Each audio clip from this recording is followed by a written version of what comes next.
En fait, on dit la clé, déjà aujourd'hui, mais encore plus demain, va être l'expérience de marque. Parce que plus je vis une expérience de marque différente, intéressante, plus et pertinente, et plus les consommateurs vont en parler, et plus l'agent IA va me sélectionner. Exactement. Et donc, ça va être un cercle. Ça peut être un cercle vertueux. Ça peut aussi être un cercle vicieux. Bonjour et bienvenue sur ce nouvel épisode de My Marketing Podcast. Aujourd'hui, c'est un épisode spécial et j'ai le plaisir de recevoir Cécile Lejeune, présidente de Kantar France, le leader mondial, tout simplement le leader mondial des données marketing et de l'analyse. Bonjour Cécile, comment tu vas ? Bonjour et merci, je vais très bien. C'est très animé aujourd'hui à Vivatech encore. Et franchement, on peut être fier d'organiser un événement de la tech mondial, d'avoir autant de monde et autant de beaux sujets. Alors, je te rejoins, beaucoup de monde. Et tu n'es pas là par hasard. Déjà, merci d'avoir répondu à l'invitation. J'ai souhaité te recevoir parce qu'en fait, hier, tu étais speakeuse. Alors, speakeuse, je ne sais pas, on va dire speakeuse. Allez, soyons féministes. Très bien. À Vivatech. Et tu es intervenue sur un sujet que j'ai trouvé ultra passionnant, qui est comment capturer l'attention avec l'IA. Et on va aller un peu plus loin et parler de la recommandation, passer de l'attention à la recommandation. J'en dis pas plus, j'ai pas envie de spoiler, mais tu vas nous en dire plus dessus et je te remercie pour ça. Et aujourd'hui, moi, je le vois pour m'être baladée un petit peu. Hier, j'ai assisté à quelques conférences sur la création de contenu, quand tu es une marque. B2B, B2C, hein, cet épisode s'adresse à toutes les marques. En fait, l'IA est partout. Produire du contenu grâce à l'IA, c'est pas si difficile que ça aujourd'hui. Mais c'est qu'est-ce que j'en fais de cette IA ? Comment je la mets au service du business dans mon entreprise, dans l'impact sur ma marque et sur la création de contenu notamment. Est-ce que tu pourrais nous partager, toi qui as le nez là-dedans, toi et tes équipes, hein, bien entendu, pas que toi, là-dedans. Je ne suis pas toute seule, je le confirme. Non, vous êtes un peu nombreux d'ailleurs. Aujourd'hui, qu'est-ce que vous constatez en termes d'insight ? Est-ce que tu as des données à nous partager ? Alors, ce qui est vrai, c'est que ce qu'on voit aujourd'hui, alors, le sujet, c'est quand on parle d'attention, je vais revenir là-dessus parce que c'est intéressant, quand on parle d'attention, en fait, souvent, les gens pensent uniquement médias. Parce qu'effectivement, l'attention, on se dit, pour capturer l'attention des consommateurs, il faut que j'ai le bon média, le bon ciblage, etc. Mais au-delà du média, et merci de commencer par cette question, en fait, ce qui compte le plus, c'est la qualité créative du contenu. Parce que je peux avoir le bon média, si je n'ai pas le bon message et la bonne façon de le passer, en fait, personne ne le verra. Et donc, effectivement, sur le contenu, ce que je racontais un peu hier, c'est que ça fait 2 ans que tout le monde découvre que grâce à l'IA générative, on peut créer du contenu hyper simplement. Même toi et moi, on peut créer une image, une vidéo. Moi, je n'ai aucun talent là-dedans. Et franchement, c'est très, très simple. Alors, du coup, qu'est-ce qui se passe ? Et en plus, 1, c'est simple. 2, on gagne du temps, ça va très vite. Et 3, ça coûte pas cher. Donc, du tout. Évidemment, tout le monde s'y est mis. Et donc, ce qu'on voit aujourd'hui, nous, auprès des marketeurs, c'est que quasiment 80% des marketeurs ont commencé à l'utiliser pour produire du contenu. Mais ce qu'on voit aussi, c'est qu'il y a des limites à l'utilisation de l'IA.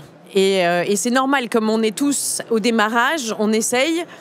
Et en fait, dans la démonstration qu'on faisait hier, c'est qu'on a pris 2 campagnes, créées par 2 campagnes... Alors, des vidéos qui étaient à la fois à la télé et sur le digital, toutes les 2. Et on a démontré... Les 2 avaient été créées par l'IA. Et on a démontré, effectivement, qu'il y en a une qui était très efficace et l'autre pas du tout. Et pourquoi ? En fait, tout simplement parce que... en fait, oui, il faut utiliser l'IA, mais il faut toujours réfléchir au fait qu'une IA... En fait, elle ne va pas vous dire si votre prompt, il n'est pas bien ou si votre brief, il n'est pas bien. C'est sûr. Et donc, si vous dites à l'IA, j'aimerais que tu dises tout ça, elle va dire tout ça. Elle va pas dire, ah non, mais en fait, ça fait trop long pour un message publicitaire de 30 secondes, ou il y a trop de messages, Elle va pas dire tout ça. Donc, et même, elle va pas aussi spontanément être créative. C'est-à-dire qu'elle va pas spontanément proposer un concept original, si on lui demande pas. Et original par rapport à qui ? Évidemment, la concurrence. À la concurrence. Donc, tout le problème, c'est que effectivement, beaucoup de marketeurs commencent à utiliser l'IA pour créer du contenu, mais ne se posent pas ces questions-là. Voient le contenu, se disent ouais, c'est bien, hein, ça ira. Oui, parce que ça a l'air bien. Sauf que mettre on air, on va dire, du contenu qui est moyen, c'est dépenser de l'argent pour rien en fait. Donc il faut il faut l'utiliser, mais il faut l'utiliser en restant d'abord vigilant sur la qualité créative et sur l'impact que va avoir le contenu, parce que sinon, en fait, ça sera justement une perte d'argent. Non pas un gain d'argent, mais une perte d'argent au final. Oui, parce que je vais payer du média pour rien. Donc je vais perdre de l'argent. Il y a ça, et moi ce que je vois aussi, c'est que finalement, si on produit, la qualité de toute façon va s'abaisser. Et l'arrivée de l'IA nous oblige à nous challenger encore plus sur la qualité créative, sur le discours de marque, sur le positionnement, sur les véritables insights clients. Alors ça, c'est plus que ton domaine, hein, chez Kantar, vous faites que ça. Mais du coup, les marques aujourd'hui, est-ce qu'elles ne sont pas obligées d'être meilleures qu'avant du coup ? En fait, mais je trouve ça très bien. Je pense que, d'ailleurs, dans le secteur du marketing, mais dans beaucoup d'autres secteurs, je pense que l'IA, en général, va nous forcer à être meilleurs qu'avant. Pourquoi ? Parce qu'on va moins faire des tâches automatiques sur lesquelles notre valeur ajoutée humaine était finalement assez limitée. Ouais. Et on va du coup pouvoir passer plus de temps pour être meilleur. Meilleur créativement surtout, meilleur intellectuellement. Alors, je voudrais juste qu'on fasse un point sur la créativité, parce que pour certaines personnes, meilleur au niveau créatif, d'un concept créatif, c'est forcément quelque chose qui va être esthétique et design. Ah non. Non. D'accord. C'est l'originalité, la pertinence. Voilà, exactement. Alors, chez Kantar, quand on juge de la créativité d'une campagne, on juge de son potentiel à faire trois choses. Avoir de l'impact média. Et pour avoir de l'impact, y a plein d'éléments, mais il faut être un peu original, un peu différent. Et ça, c'est clé. Donc, impact média, impact sur la marque. Parce qu'en fait, quand on ne sert pas la marque avec une communication, pareil, hein, on dépense de l'argent pour un autre, mais pas pour soi. Donc, évidemment, l'impact sur la marque va être clé. Et l'impact sur les ventes, si en tout cas, c'est une campagne qui a vocation à vendre un produit ou un service.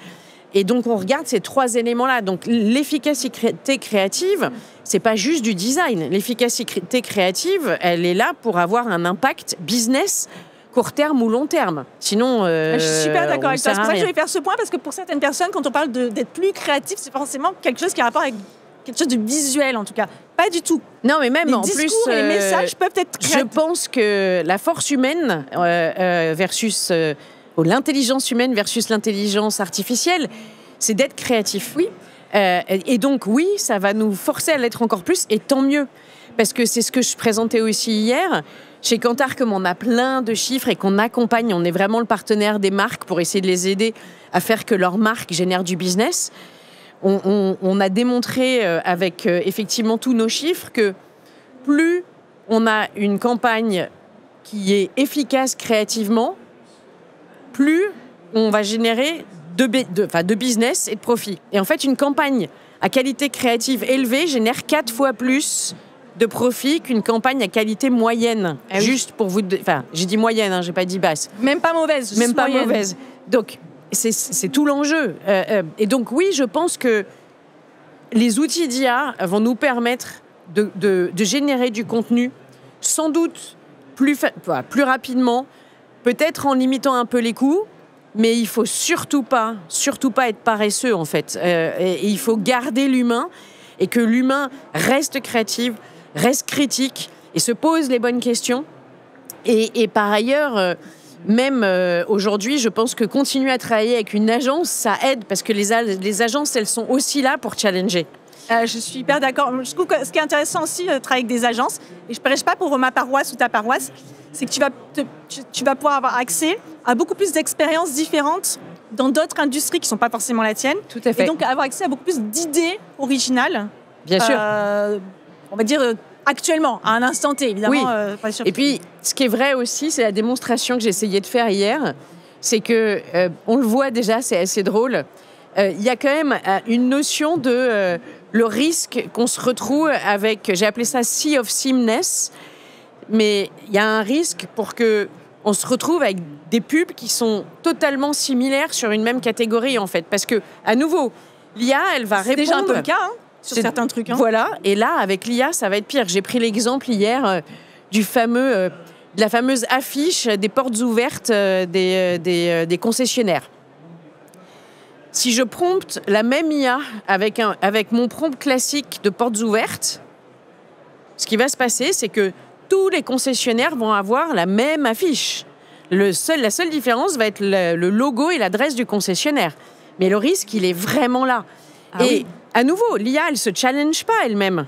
Si on ne la challenge pas, et donc si on n'est pas à la base créatif, en fait, on va se retrouver avec la même chose partout. Avec des clones. Et avec des clones. Mais c'est un peu le cas sur pas mal de sites internet. Moi, on travaille beaucoup avec des SaaS, des logiciels, et en B2B. Et en fait, on a plein, leur site internet. C'est les mêmes. Le contenu, c'est la même. Alors toi, tu parlais de seamless. La SEO seamless, parce que c'est un mot qui est hyper utilisé partout. Tu en as plein d'autres dans certaines industries. Il y a toujours le même qui revient. Oui. Et tu vois, c'est flag, tout de suite, tu sais que ça a été fait par une IA. Oui. Et puis en plus, là, on a sorti une étude aussi qui est intéressante. C'est que si, je crois, plus de 57% des marketeurs sont surexcités par l'arrivée de l'IA, il y a quand même déjà 41% des consommateurs qui sont ennuyés, voire énervés par les pubs faites avec l'IA. 41% déjà. Est-ce que vous avez identifié ce qui les agace? En fait, ce qui les agace, c'est que, d'abord, ils reconnaissent que les humains dans les vidéos, par exemple, ne sont pas des vrais gens. Et ça les agace. Quand je dis dans les vidéos, mais dans les posters. Est-ce que ça crée de la suspicion? Ça crée encore plus de suspicion, puisque tout d'un coup, il y a un côté « Ah, mais en fait, c'est une IA qui me parle. » Ouais, je suis trompée. En plus, je pense qu'ils voient que c'est pas très créatif et pas très intéressant. Donc, déjà 41% des consommateurs. Alors qu'il n'y a pas encore... J'ai pas le chiffre exact parce qu'on n'a pas fait le calcul, mais je pense qu'on ne doit pas être à plus de 20% on va dire, de campagnes produites par l'IA. Donc, 41% des consommateurs sont déjà très ennuyés par le sujet. Il faut faire attention, à nouveau.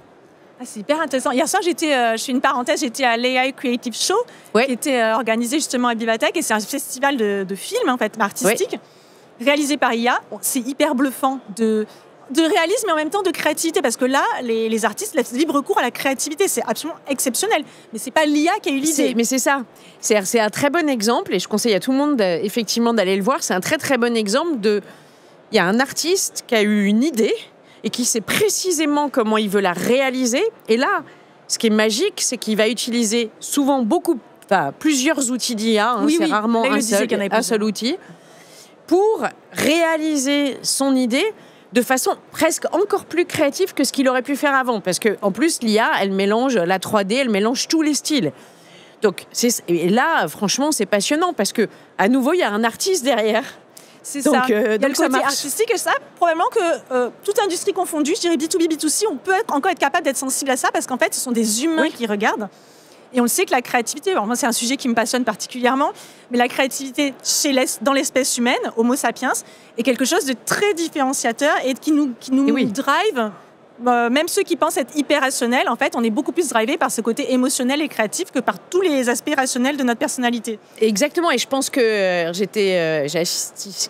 j'ai assisté à plein de conférences hier et j'entendais tout le monde dire oui, il faut que l'humain travaille l'esprit créatif, il faut que les écoles fassent travailler l'esprit critique, justement, des jeunes.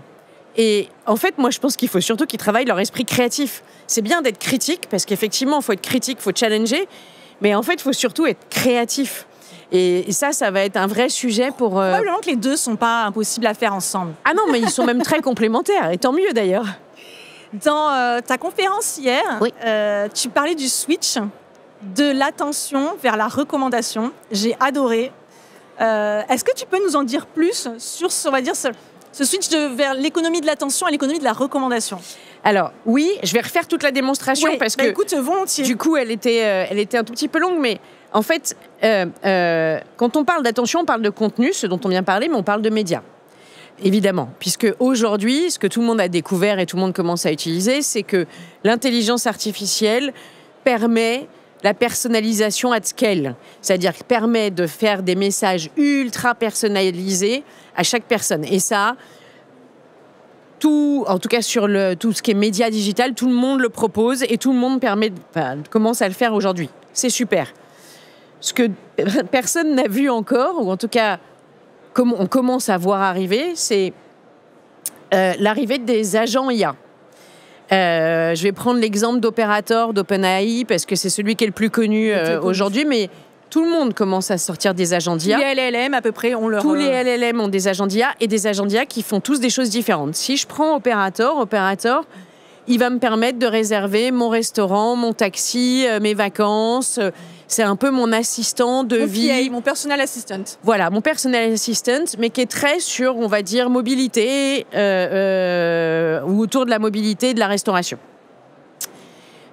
C'est génial. Les Américains ont la chance de pouvoir l'utiliser, nous pas encore en Europe. Mais ce qu'on voit, c'est que, je vais prendre un exemple. Quand je dis à Operator, est-ce que tu peux me réserver un taxi pour aller de Vivatech aux Champs-Élysées, là, maintenant, il va tout de suite me proposer et me réserver un taxi. Il va pas me demander quelle compagnie je veux. Oui. Si moi, je lui dis pas, je voudrais absolument avoir G7 ou Uber, ben, en fait, il va choisir la compagnie pour moi. Il va choisir à ta place. Il va choisir pour moi, il va le réserver pour moi, il va payer pour moi. Donc, ça, c'est 3 éléments qui vont énormément changer la donne, en fait. Et à la fois, c'est un risque et une opportunité. Donc, c'est un risque et une opportunité. Alors, l'opportunité, enfin, pour moi, c'est surtout des opportunités.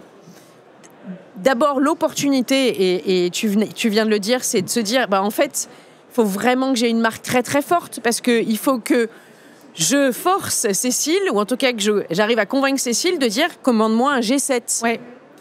Donc, il faut que ma marque, elle soit très, très forte. Et l'autre opportunité, c'est que il faut que Cécile, elle vive une expérience dans le taxi qui soit vraiment exceptionnelle pour qu'elle ait envie de mettre un commentaire et de le poster sur les réseaux sociaux. Parce que plus il y aura de recommandations d'utilisateurs, plus l'agent d'IA verra ces recommandations, se dira « Ah tiens, ce service est quand même très très bien noté sur le confort, sur la gentillesse, etc. » Connaissant mon client, je vais plutôt lui proposer ce service. Donc la recommandation va être clé. C'est sur les 2 leviers, en fait. Donc, en fait, les sur 2 l'utilisateur final, l'acheteur final, et sur son agent IA. Exactement. En fait, la clé demain pour convaincre de choisir sa marque et son produit, ça va être d'une part la marque, et réellement, enfin nous chez Kantar, on accompagne les marques depuis des années, et on a énormément de données pour les accompagner, pour effectivement les aider à vraiment construire une marque forte qui génère du business. Et là, ça va être la clé demain. Et deuxièmement, les recommandations qui sont basées sur l'expérience. Et c'est pour ça que, en fait, on dit la clé, déjà aujourd'hui, mais encore plus demain, va être l'expérience de marque. Parce que plus je vis une expérience de marque différente, intéressante, plus... Et pertinente, surtout. Et pertinente, et plus les consommateurs vont en parler, et plus l'agent IA va me sélectionner. Exactement. Et donc, ça va être un cercle. Ça peut être un cercle vertueux. Ça peut aussi être un cercle vicieux. Ce que je te disais, c'est que finalement, si tu fais pas le job, bah, tu t'enterres. Bah, en fait, oui. Et puis, l'autre dimension aussi, c'est que, en fait, les agents d'IA vont aussi être une cible sur Internet. Alors, on ne sait pas encore comment, mais il y a des universitaires autrichiens qui ont fait une étude vraiment intéressante et qui ont démontré qu'aujourd'hui, les agents d'IA, en fait, ils réagissent évidemment à de la data structurée. C'est-à-dire, ils réagissent à le prix, la disponibilité, le service et les détails produits. Les détails produits, est-ce que ça correspond à la recherche? Exactement. Donc, ça, en fait, on est dans du pur l'agent d'IA réagit à ça. Pertinent. Donc, en fait, l'agent d'IA, aujourd'hui, il ne réagit pas à la communication classique. Si je mets un message sur une image, en fait, il lit moins bien le message. Donc, aujourd'hui, ma communication ne parle pas aux agents d'IA. Donc, c'est ça qui est intéressant. Alors après, comment ça va fonctionner? Est-ce qu'il faudra faire de la communication ciblée pour les agents d'IA ou passer des deals avec Operator directement, ce qui risque d'être le cas aussi. À mon avis, ils devraient monétiser d'une certaine partie. Ils vont certainement monétiser à un moment le sujet, évidemment, mais ça, c'est tout l'intérêt. Et donc, nous, aujourd'hui, chez Kantar, on a effectivement toute une équipe qui commence à regarder comment réagissent ces agents d'IA, sur quoi ils réagissent. Est-ce qu'ils réagissent sur la marque, par exemple? Et là, on a découvert que oui, en fait. Ils réagissent sur, est-ce que c'est une marque connue? Est-ce que c'est une marque dont les gens parlent? Et est-ce que c'est une marque qui inspire confiance? Parce que comme ils sont responsables de la proposer à leurs clients, en fait, du coup, ils commencent à réagir sur la marque. Donc nous, on regarde ça et c'est vraiment passionnant. C'est vrai que ça va être un sujet... Moi, c'est un sujet que je trouve... faut pas en avoir peur. Et toi, tu nous parlais du côté B2C. Moi, je voudrais du coup apporter l'expérience B2B. C'est ce qu'on voit chez nos clients de plus en plus, et même chez My Marketing Experience. C'est que dans le fameux formulaire, tu sais, quand quelqu'un te fait une demande de contact, dans la catégorie « Comment vous avez connu ?», on commence à avoir des leads. On vous a connu par ChatGPT. On vous a connu par Perplexity. En fait, ça veut dire quoi? Je traduis. Ça veut dire qu'en fait, les gens ont cherché un prestataire, un partenaire, en utilisant un IA. Une IA. Donc là, j'ai cité ChatGPT, Perplexity, ça pourrait en être d'autres. Ça peut être Claude, ça peut être... Ça pourrait être Claude. Et je te rejoins complètement pour avoir participé la semaine dernière à une préétude. Alors, c'est encore vraiment très empirique. Hein. Oui. Ce qu'on se rend compte, c'est que comment ils font leurs résultats de recherche, ils s'appuient sur la marque. Est-ce que tu es cité? Est-ce que tu produis du contenu? Qui te cite? Qui te mentionne? Typiquement, dans nos métiers, ça va être, dans les métiers B2B, ça va être construire une marque personnelle, construire de l'autorité, avoir des passages podcasts qu'on est en train de faire en ce moment. Tu vois, typiquement, demain, si My Marketing Podcast est bien référencé, une agence d'insight marketing, une agence sur les données marketing, vous rankez sans nous, hein, je sais bien que vous n'avez pas ça de My Marketing Podcast, mais ça contribue. Non, mais ça contribue. Également, non, bien sûr, et il y a vraiment, stratégiquement, il y a des questions à se poser aujourd'hui sur comment je développe une marque. Et encore une fois, je dis B2C, B2B, c'est pareil. C'est pareil. C'est qu'il va y avoir des nouveaux leviers et il va y avoir des questions à se poser sur est-ce que je fais que de la marque comme je faisais avant, ou est-ce que je vais aller appuyer beaucoup plus sur d'autres leviers qui sont vraiment... Toi et moi, on va appeler la marque parce que certaines personnes, des communications commerciales, c'est déjà faire du branding. Oui et non. On va dire que... Non, alors, oui, là-dessus, on est en fait... Oui, les dissocier ou les rapprocher d'ailleurs. C'est une très bonne question. Ce qui est vrai, c'est que je ne sais pas pourquoi, sur les dernières années, beaucoup de gens ont dissocié marque et commercial. Et j'ai déjà entendu plein de fois ah, mais c'est pas grave si ma communication elle marche pas sur la marque, elle avait pour but de vendre le produit. Mais si elle dégrade, c'est dommage quand même. Mais le produit, c'est le produit d'une marque en fait. Et donc, oui, on va sans doute dissocier la forme, mais dans le fond, il faut que les deux servent. Les deux, parce que sinon, ça ne marche pas. Nous, on est convaincus, et on a plein de chiffres qui le démontrent chez Kantar, que en fait, le premier élément qui fait vendre, c'est la marque. De très très loin, toujours. Quelqu'un qui veut vendre un produit qui a une marque qui est, on va dire, inconnue, et le même produit vendu par une marque connue, marque connue, elle a 7 fois plus de chances de le vendre. 7 fois plus. Et quand tu vends fois plus. Hein. Quand tu vends des produits techniques, c'était Dentsu, je crois, qui a sorti cette étude. Globalement, le prix arrivait, je pense, 7e position. Tout en haut, c'était tout ce qui était émotionnel. La marque, la relation avec le commercial, la relation avec les équipes. Et finalement, tous les aspects techniques et prix, ils étaient existants, hein, bien entendu, mais ils n'étaient pas du tout dans le top 3. Ils étaient beaucoup plus bas. Oui, non, mais et avec l'arrivée de l'IA, ça va accentuer vraiment ça parce que, à nouveau, tout ce qui est, on va dire, fonctionnel ou effectivement bénéfice rationnel, fonctionnel, ça va être pour l'agent d'IA. Et tout ce qui est émotionnel, ça va être pour l'humain. Ça va être humain. Donc, effectivement, la clé, ça va être à nouveau la marque et la relation émotionnelle que la marque a avec le consommateur et l'expérience qui est évidemment émotionnelle obligatoirement. Et d'ailleurs, hier, je donnais un exemple de Sephora parce que je trouve que ce qui est vraiment intéressant dans ce que fait Sephora sur l'expérience de marque, d'abord, c'est vraiment ils sont très, très forts. Ils sont même très haut niveau. Hein. Sur l'expérience de marque, mais alors en plus, ce qui est vraiment intéressant, c'est que spontanément, ils ont ajouté de l'IA à l'expérience de marque, mais cette IA, elle n'est pas là pour remplacer l'humain, elle est là pour, en fait, améliorer la qualité de service de l'humain. Et je trouve ça génial. J'ai donné l'exemple du click and collect, et ils font ça sur quasiment tout. Ils ont mis en place un click and collect. Bon, oui, parce que là, rien, voilà. Et donc, quand on va chercher son click and collect chez Sephora, certes, on ne fait pas la queue, on récupère, mais on ne fait pas juste, je récupère mon paquet et je pars. Quand j'arrive devant le casier pour récupérer mon paquet, il y a une vendeuse qui arrive ou un vendeur qui me demande si tout va bien, si je suis satisfaite, si j'ai bien tout dans mon sac. Donc d'abord, je trouve ça super rassurant. Je me dis, moi, il vérifie. Un problème, il y a quelqu'un. Voilà. Et par ailleurs, évidemment, elle me dit, on a vu que vous aviez commandé ce produit. Est-ce que vous avez vu celui-là? Ça va avec, c'est vraiment bien. Venez, je vais vous le montrer. Donc, c'est très, très fort. C'est-à-dire que ils font des ventes croisées, des ventes additionnelles comme ça. Ils croisent avec des ventes additionnelles. Ils se servent du fait que la personne vient en boutique pour vendre plus. Et à nouveau, ils se servent de l'IA pour effectivement... Alors là, ils se sont servis de l'IA parce que la vendeuse sait très bien ce que j'ai commandé. Voilà, et quels produits elle peut recommander qui vont avec mes produits. Basé sur leurs données marketing, ils savent quelles sont les préférences. Donc c'est vraiment malin. C'est très très smart. Et en même temps, c'est là où on voit qu'on peut utiliser l'IA pour humaniser davantage la relation. Mais je pense que c'est pour ça qu'on dit, en fait, on va passer de l'attention à la recommandation. Et la recommandation, elle est basée sur l'humain, en fait. Ouais. C'est une relation humaine qui fait que je vais recommander. On ne recommande pas quelque chose sur on va dire, du fonctionnel. Donc, et puis Nia n'a pas expérimenté le service, donc on va moins...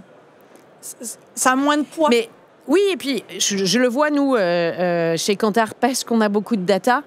Évidemment, on a plugué l'IA dessus depuis, on va dire, le deep learning, enfin le machine learning et le deep learning depuis les années 80, mais maintenant l'IA générative dessus.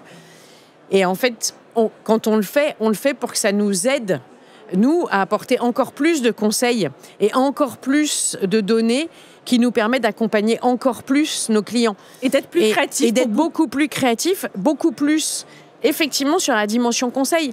Enfin, je donne juste un tout petit exemple. On a, entre autres, plusieurs IA prédictives, puisque quand on a plein de données, en fait, on peut faire de la prédiction. Et donc, par exemple, on a une IA qui va prédire l'efficacité de votre campagne.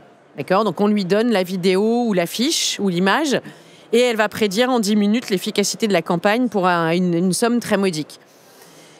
Et ce qui est intéressant, c'est qu'au départ, on s'était dit « Ah oui, mais alors tout le monde va le faire, parce qu'en plus, les gens peuvent le faire sur notre marketplace. Donc, ils n'ont même pas besoin de nous. Il n'y a pas de barrière à l'entrée, c'est facile. » Et bien, ce dont on s'aperçoit, c'est qu'en fait, ils appellent toujours.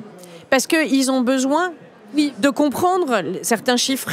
Et que par ailleurs... Ou d'être sûr d'avoir compris. Ou d'être sûr d'avoir compris. Et puis, même, tout le monde réalise que ce type d'IA permet en fait de faire ce qu'on appelle des méta-analyses. C'est-à-dire que plutôt que de tester une campagne, ce qui est intéressant, c'est que je vais tester ma campagne versus tous les concurrents. Ou je vais tester cette campagne versus mon historique de communication. Et là, en fait, il faut une expertise pour le faire. Et donc, en fait, étonnamment, alors qu'il y a eu cette idée de « Ah, avec l'IA, on va remplacer l'humain », en fait, pas du tout. En fait, pas du tout. En fait, pas du tout. On a, au contraire, je pense, augmenté notre capacité d'expert. En tout cas, c'est ce vers quoi il faut tendre. Oui. Si hier, les agences vendaient uniquement de l'opérationnel et de l'exécution, j'en parlais hier avec pas mal de personnes, là, il faut vraiment commencer à se poser des questions. C'est pas l'objet de ce podcast. Non, clairement pas. Mais on pourrait déjà... moi, je pense qu'il faut quand même en parler s'il y a des agences qui nous écoutent. Parce que, voilà, c'est pas demain, c'est aujourd'hui. Du coup, ce que je voulais te poser une dernière question. C'était hyper riche, merci beaucoup. Si tu devais donner 3 conseils, 3 recommandations à des dirigeants, on va dire, de PME, TPE, peu importe qu'on soit dans quelle industrie on est, aujourd'hui, sur quoi ils devraient appuyer. Alors, on est en juin 2025. D'ici 6 mois, 1 an, sur quoi ils devraient mettre la priorité selon toi? Alors, d'abord, je pense que c'est la même chose qu'il soit B2C ou B2B.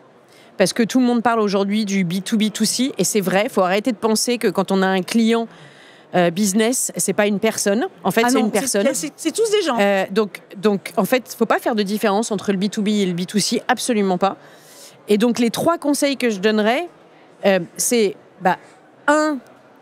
d'abord, et même pour les PME, s'assurer qu'on crée une marque. Et une marque, c'est pas juste un logo. Merci. On va le répéter. Une marque n'est pas juste un logo. En fait, une marque, c'est la personnalité de l'entreprise. Donc, et alors, parfois, elle est personnifiée par une personne, et c'est très bien, mais pas toujours. Pas toujours. Mais ça, c'est la clé. Quand on a une PME, même une boulangerie, je vais faire même un artisan, en fait, créer d'emblée une marque est la clé. Si on n'a pas ça, ça va être beaucoup plus long et beaucoup plus dur. Ça, c'est le premier truc. Et on est beaucoup plus soumis à la concurrence. Et beaucoup plus soumis à la concurrence. Plus on a une marque qui propose et qui a une personnalité différente. Et qui rassure. Et qui rassure. Et qui est évidemment attractive, parce que si ce que je propose n'est pas attractif... sinon, elle ne rassure pas. Voilà. Plus, en fait, je vais me donner les moyens d'aller vite et de créer vite du business. Donc ça, c'est le premier truc. La deuxième chose, c'est effectivement de focaliser sur l'expérience client, réellement, et l'expérience humaine, qui peut être augmentée par l'IA, mais avant tout humaine. Et ça, il faut arrêter de penser que l'IA va remplacer la relation humaine. Elle peut l'augmenter, elle peut l'enrichir, mais elle ne doit jamais la remplacer. Et ça, s'assurer qu'on a une relation client qui est la bonne, c'est la clé. Et ça, pour ça, ils peuvent faire des études pour savoir s'ils ont la bonne relation, si c'est la bonne perception. Parce qu'on peut avoir une relation qui a l'air d'être bonne, mais en fait, pas savoir que que les clients, en fait, oui, bon, ça marche, mais si on leur demande, ils ne conseilleraient pas de prendre cette entreprise. À la première occasion, dès qu'ils trouvent mieux, ils s'en vont. Voilà. Et ça, c'est la clé, vraiment la clé. Et ça sera encore plus la clé demain avec l'IA. Et la troisième, c'est d'être créatif. Ah, merci. Oui. Non, mais jolie boucle bouclée. La boucle est bouclée. Parce que je pense qu'on peut être créatif dans tous les éléments du mix marketing. On peut être créatif quand on crée une marque. Et être créatif ne veut pas dire, à nouveau, faire un joli design ou même faire un truc genre tellement original que c'est barré. C'est pas ça, être créatif. Donc oui, il faut mettre de la créativité partout. Il faut mettre de la créativité quand on fait de l'expérience client. L'exemple que j'ai donné sur Sephora, il est créatif. En fait, ils ont eu l'idée de se dire, mais on ne s'arrête pas là. On va plus loin.